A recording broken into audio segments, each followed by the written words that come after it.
कटक जिला बांकी ब्लॉक कंतपहरा पंचायत में 2 दिन हेब डायरिया आतंक लोकों मन में भय सृष्टि करिछि।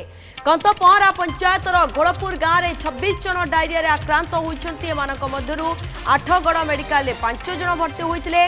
परवर्ती समय 4 जन घरोई हस्पिटाल को जाइतिबा बेले जड़े 8गड़ मेडिकल में रही।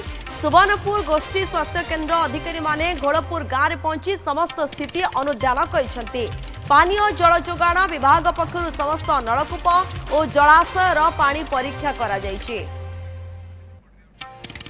कटक जिला ये बांकी ब्लॉक कंतपहरा पंचायत रे मध्य डायरिया आतंक लोकंकर मन में भय सृष्टि करुछि। 2 दिन हेब ये डायरिया आतंक देखा देछि। कंतपहरा पंचायत जो घोड़पुर गाँव में 26 जन आक्रांत होइछंती डायरिया रे। सेमानक मधुरु 8गड़ मेडिकल रे मध्य 5 जन भर्ती हो गलेनी। 4 जन घरोई हस्पिटाल को जाइतिबा सूचना रहउछि। तो जड़े 8गड़ मेडिकल रे रहिछंती। तेणु पूरा स्थिति उपरे नजर रखा जाउछि। आपण दृश्य माध्यम रे देखि पारुछंती ब्लीचिंग पाउडर मध्य बिछा जाउछि। जल पानीय जल को नै जतबेले संदेह सृष्टि होउछि किबळे भाबे फुटा पानी पीबा पई कुआ जाउछि। नदी नाଳ पानी को मध्य एवॉइड करा जाउछि। न पीबा पई ये निर्देश मध्य रहिछे।